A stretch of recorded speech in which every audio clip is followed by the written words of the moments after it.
Video, ഒരു chit video ചെയ്യാമെന്ന് വിചാരിച്ചു. മലയാളത്തിലാണ് ചെയ്യുന്നത്. എൻ്റെ PR citizenship journey in Canada. ഞാൻ വരുന്നത് ഒരു സ്റ്റുഡൻറ് വിസയിലാണ് കാനഡയിൽ 2012 ജാനുവരി ഇൻടേക്കിൽ. അടുത്ത പ്രോഗ്രാം എന്ന് പറഞ്ഞാൽ പേഴ്സണൽ സപ്പോർട്ട് വർക്കർ എന്നൊരു പ്രോഗ്രാമാണ് എടുത്തത്. അത് ലാംപ്ടൺ കോളേജിൽ ടൊറന്റോയിൽ. അങ്ങനെ വരുന്നു. അത് ഒരു 1 year പ്രോഗ്രാം ആയിരുന്നു. 1 year പ്രോഗ്രാം കഴിഞ്ഞു. അന്നത്തെ സമയത്ത് എന്ന് പറഞ്ഞു കഴിഞ്ഞാൽ 1 വർഷം പ്രോഗ്രാം ചെയ്ത് കഴിഞ്ഞ് കഴിഞ്ഞാൽ 1 വർഷം പോസ്റ്റ് ഗ്രാജുവേറ്റ് വർക്ക് പെർമിറ്റ് കിട്ടും.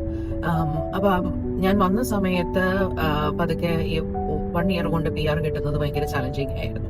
അപ്പം അതുകൊണ്ട് ഈ പ്രോഗ്രാം കഴിഞ്ഞ് കഴിഞ്ഞിട്ട് ഞാൻ പേഴ്സണൽ സപ്പോർട്ട് വർക്കർ ആയിട്ട് തന്നെ ഒരു കമ്മ്യൂണിറ്റി ഏരിയയിൽ വർക്ക് ചെയ്യുമായിരുന്നു. അപ്പം നയാഗ്ര കോളേജിൽ ഒരു ഡിസ്റ്റന്റ് പ്രോഗ്രാം ഉണ്ടായിരുന്നു. അപ്പൊ അതിന്റെ അകത്ത് എന്താണെന്ന് വെച്ച് കഴിഞ്ഞാൽ നമുക്ക് നമ്മുടെ പ്രീവിയസ് എഡ്യൂക്കേഷൻ എല്ലാം ക്രെഡിറ്റ് ചെയ്യാം. അപ്പം നമ്മൾ നമ്മുടെ പ്രീവിയസ് ആയിട്ടുള്ള എഡ്യൂക്കേഷനും ഇവിടെ എടുത്ത പ്രോഗ്രാമും എല്ലാം ക്രെഡിറ്റ് ചെയ്ത് കഴിയുമ്പോഴത്തേനും ഒരു 2 year പ്രോഗ്രാമിന്റെ 6 months ചെയ്താൽ മതി. But we will get 2 year programme certificate. അപ്പം അങ്ങനെ ആ കോഴ്സ് ചെയ്തു. അപ്പം അതിൻ്റെ അകത്ത് ഞാൻ 6 months നമുക്ക് ആഴ്ചയിൽ ഒരിക്കലും ക്ലാസ്സിൽ പോകണം. റെസ്റ്റ് നമുക്ക് ഡിസ്റ്റന്റ് ആയിട്ട് ലേൺ ചെയ്താൽ മതിയായിരുന്നു. അപ്പം അതുപോലെ അത് ചെയ്തു. ഞാൻ കൂടുതൽ പാർട്ട് ടൈം ആയിട്ട് കമ്മ്യൂണിറ്റിയിൽ PSW ആയിട്ട് വർക്ക് ചെയ്തു. ഈ കോഴ്സും ചെയ്തു. ഈ കോഴ്സ് കഴിഞ്ഞ് കഴിഞ്ഞപ്പോഴത്തേനും നമുക്ക് വർക്ക് പെർമിറ്റ് അപ്ലൈ ചെയ്ത് കഴിയുമ്പോഴത്തേനും 2 year പ്രോഗ്രാമിന്റെ തന്നെ കോഴ്സ് കംപ്ലീഷൻ കിട്ടും.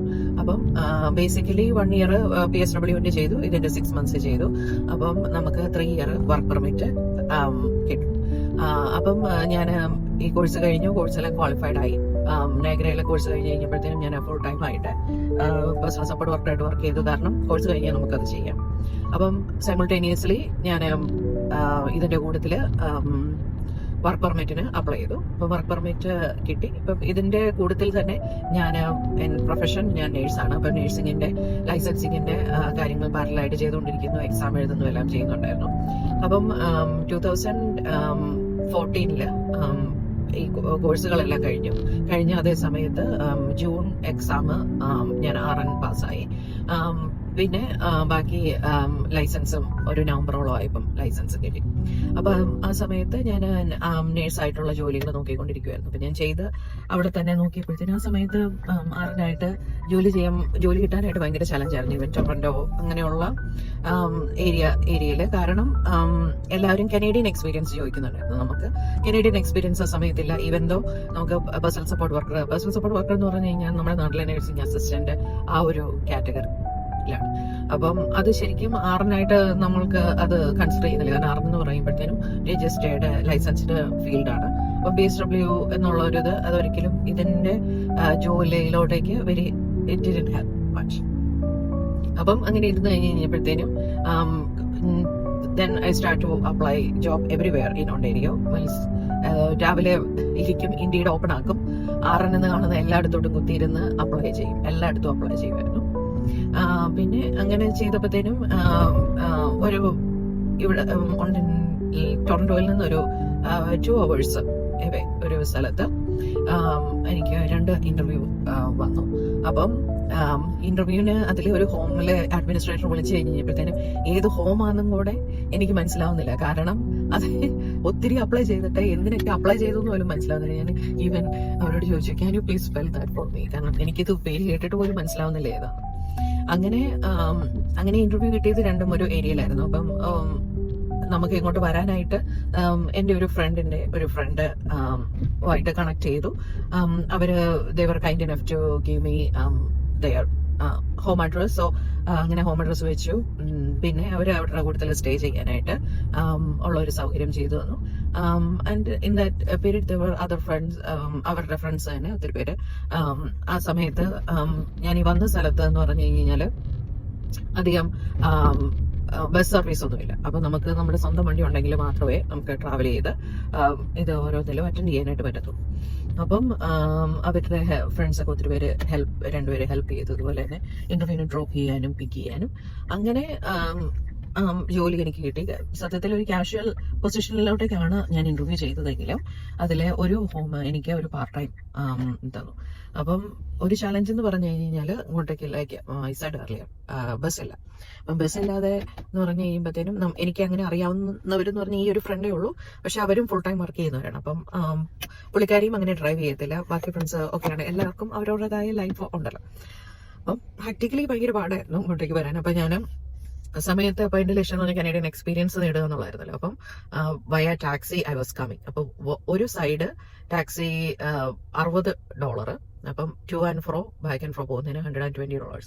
ഒരു ദിവസം $200 ഉണ്ടാക്കിയെങ്കിൽ $100 കൂടുതൽ ഈ പറഞ്ഞ പോലെ ടാക്സിക്ക് കൊടുത്തു. അങ്ങനെ ഞാൻ ഫസ്റ്റ് ജോബിൽ ലാൻഡ് ചെയ്തു.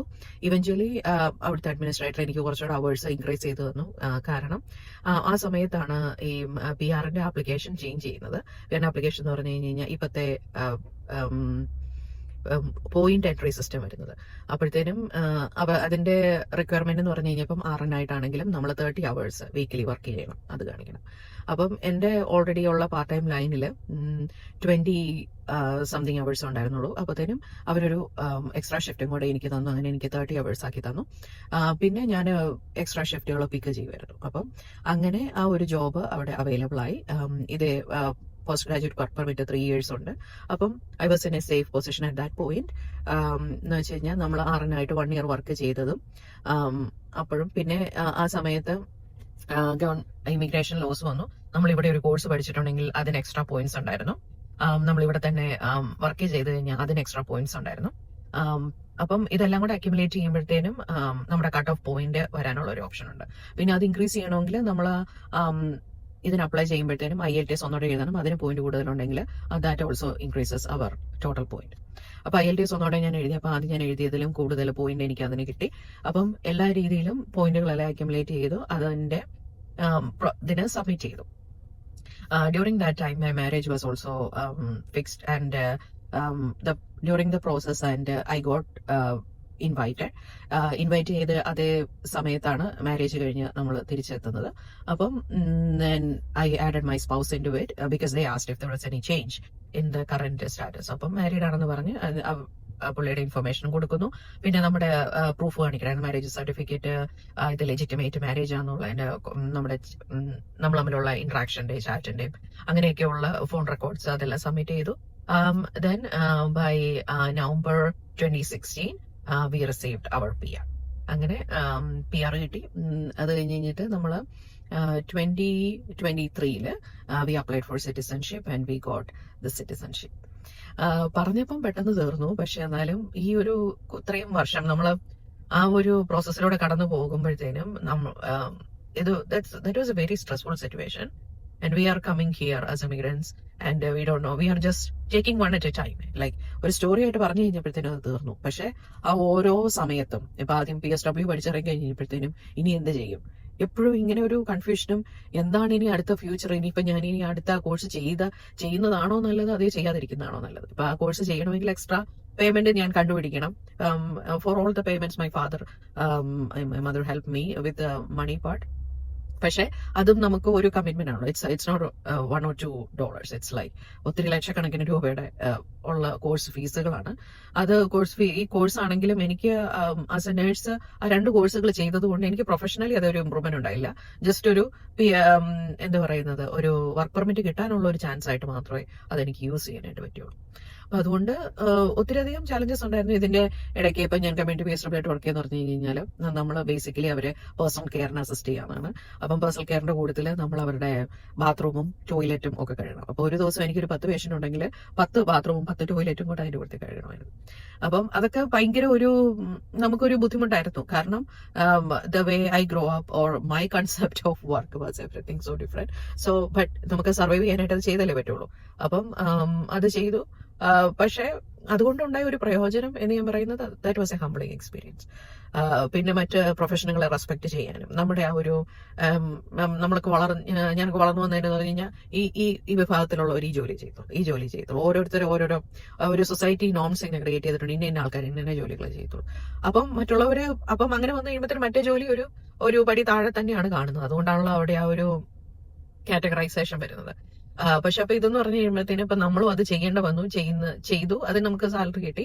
അപ്പം അതെല്ലാം ജോലി വെച്ചിട്ട് ഒരു മനുഷ്യനെ എന്താ പറയുന്നത്, സെപ്പറേറ്റ് ചെയ്യാതെ, അല്ലെങ്കിൽ അവരെ മാർജിനലൈസ് ചെയ്യാതെ, അല്ലെങ്കിൽ അവരെ ഐസൊലേറ്റ് ചെയ്യാതെ, അവരെ മനുഷ്യൻ എന്നുള്ള രീതിയിൽ റെസ്പെക്ട് ചെയ്യുക എന്നുള്ളൊരു പെർസ്പെക്റ്റീവ് എനിക്ക് ഓപ്പൺ ആയി. So that was a very eye opening, humbling experience എന്ന് പറയാം. അപ്പം അങ്ങനെ ഞാൻ ആദ്യം വന്ന സമയത്ത് എന്ന് പറഞ്ഞു കഴിഞ്ഞാൽ, ഞാൻ വന്ന ആ സമയത്ത് ഫസ്റ്റ് 6 months നമുക്ക് ജോലി ചെയ്യാൻ പറ്റത്തില്ലായിരുന്നു. അപ്പം ചിലരൊക്കെ ഇങ്ങനെ അണ്ടർ ദ ടേബിൾ അങ്ങനെയൊക്കെ പോയിരുന്നു. എനിക്കും പോകാൻ പേടിയായിരുന്നു. അതുകൊണ്ട് ആദ്യത്തെ 6 months നമുക്ക് ജോലിയേ ഇല്ല, പാർട്ട് ടൈമും ഇല്ല, ഒരു പേയ്മെന്റിന്റെ ഒരു ഓപ്ഷൻ ഇല്ല. അപ്പം ആ സമയത്തും ഞാൻ എന്റെ പേരൻസിന്റെ കയ്യിൽ നിന്നാണ് ഞാൻ സപ്പോർട്ട് സ്വീകരിച്ചത്, മണി വൈസ്. അപ്പം അതെല്ലാം ഭയങ്കര ഒരു ചലഞ്ചിങ്ങും, ഫൈനാൻഷ്യലി ആണെങ്കിലും. പിന്നെ ഇപ്പൊ ഇത്രയും പൈസ നമ്മൾ മുടക്കി ഇവിടെ വന്നു, ഇത് നമ്മൾക്ക് സക്സസ്ഫുൾ ആകുമോ? Because I was during the process of nursing too. അപ്പം നഴ്സിംഗ്, ഒരു നേഴ്സായിട്ട് വർക്ക് ചെയ്താൽ മാത്രം നമ്മൾ ഉദ്ദേശിക്കുന്ന ആ ഒരു ലെവലിലോട്ടേക്ക് നമുക്ക് എത്താൻ പറ്റുള്ളൂ. അപ്പം അതിന്റെ പ്രോസസ്സിങ് അതിന്റെ നടന്നുകൊണ്ടിരിക്കുന്നത്. It was taking forever. അപ്പം അതും എല്ലാം ഒരു ചലഞ്ചായിരുന്നു. So even though in that now I am thinking back, as a person, ഈ എല്ലാ എക്സ്പീരിയൻസുകളും ആസ് എ പേഴ്സൺ എനിക്കധികം ടു ബിക്കം മോർ ഹ്യൂമൻ എന്ന് ഞാൻ പറയും. So that is my PR and citizenship story. Thank U.